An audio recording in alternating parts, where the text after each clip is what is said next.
Okay, so when we create a new project or a new file in Garageband by going to File and New at the top left, we get this pop-up box here. So this gives us a load of different presets to choose from. So a preset is basically just a selection of instruments and sounds that are already there for us to choose from. I do personally believe it's better to start with a blank slate and to choose an empty project, but I'll just explain what some of these presets are in case you want to go through and have a look at them. So we have keyboard collection, which is basically just a selection of different keyboards and synthesizers. Amp collection.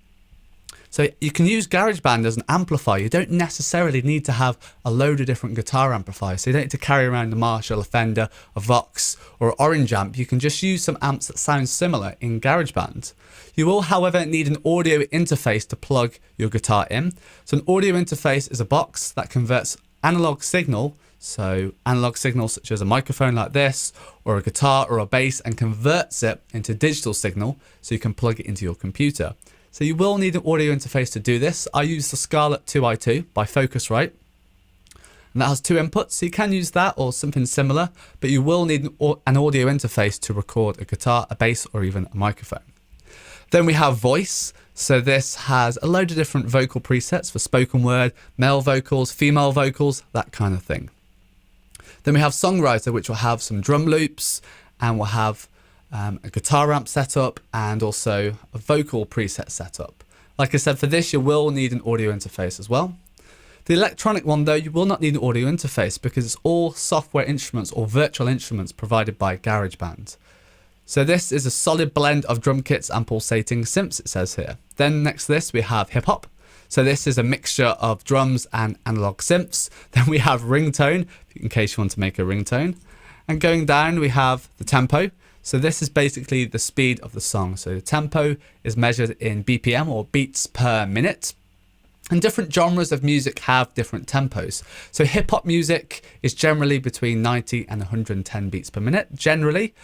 House music is 122 beats per minute. EDM or electronic dance music is 128 beats per minute. Trap music or dubstep is 140 beats per minute, and drum and bass is 170 beats per minute. There are just a few off the top of my head. Of course, there are a lot more genres than that. And of course, you can break the rules. You don't have to use a specific beats per minute to create a genre. You can put whatever you want, but that's kind of an outline. I'm going to choose 122. So can you move this bar here to choose our tempo? We can actually type it in here as well.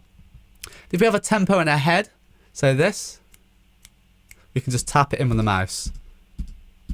That comes up about 122 as well. So we can type in the tempo, we can choose the key signature. We can change this once we're in GarageBand, but it's good to start off with a key. Let's just stick to C major. There's all different ones we can choose as well. We can choose minor, and we have time signature. So most songs are going to be in 4/4, which is 4 crotchets in a bar, 4 beats in a bar. That's just a standard 1, 2, 3, 4, 1, 2, 3, 4. But other songs such as a waltz, 1, 2, 3, 1, 2, 3, 1, 2, 3 is in 3/4, or a song such as Money by Pink Floyd is in 5/4, or Take 5 by Dave Brubeck is in 5/4. Input device, this is if we've got a audio interface plugged in. Right now I don't have one plugged in, so no driver. And output device, I'm going to change this to HDMI because I'm using an external monitor. If you're using a laptop, just a laptop alone, or a MacBook, I recommend just selecting built-in output. And if you want to go through your audio interface and output through audio interface, so basically plug your speakers in the back of your audio interface or plug your headphones into your audio interface, it will come down here and just select it there. So that's all we basically have to do to start a new project. I'm going to choose empty project and then just go down and hit create. I'm going to change this tempo to 122, C major, 4/4, and change this to HDMI. Just double check before you actually hit create. But of course you can change this once you're in GarageBand. And all we have to do is hit choose. And this will open up a blank project. Okay, the next lecture we're going to have a look at the next section. And then we're going to jump in, start making some sounds and creating some music.